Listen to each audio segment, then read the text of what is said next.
Toronto Mayor John Tory says a fast, reliable public transit system will play a vital role in helping Toronto safely reopen and recover. Today, City Council took a major step in helping to relieve some crowding on busy bus routes as more people return to work. It is a win for transit riders, but advocates say more needs to be done in the COVID era. One of the most congested corridors in the city is getting some relief.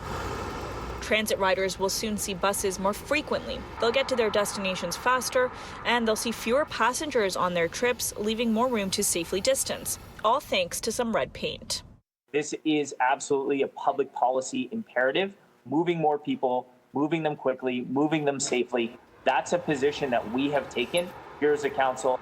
Toronto City Council has voted in favour of the implementation of dedicated bus lanes on the Eglinton East corridor, which serves 56,000 customers on an average weekday.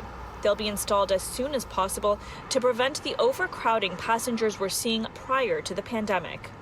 There's going to be a lot of people that will try to avoid crowds. I can just imagine young in Eglinton.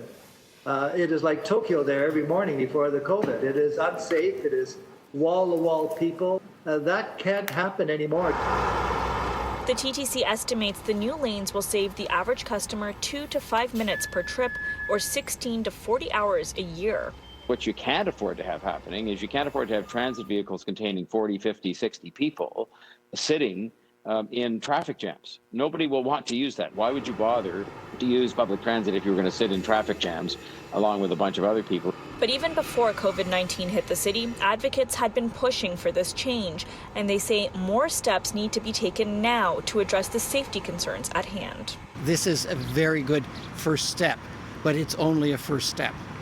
The city is looking at implementing lanes on 5 other busy routes, but those won't be done for another 2 years. At this point, the real issue is how can we do more faster? People have been crying out for better bus service for a long, long time.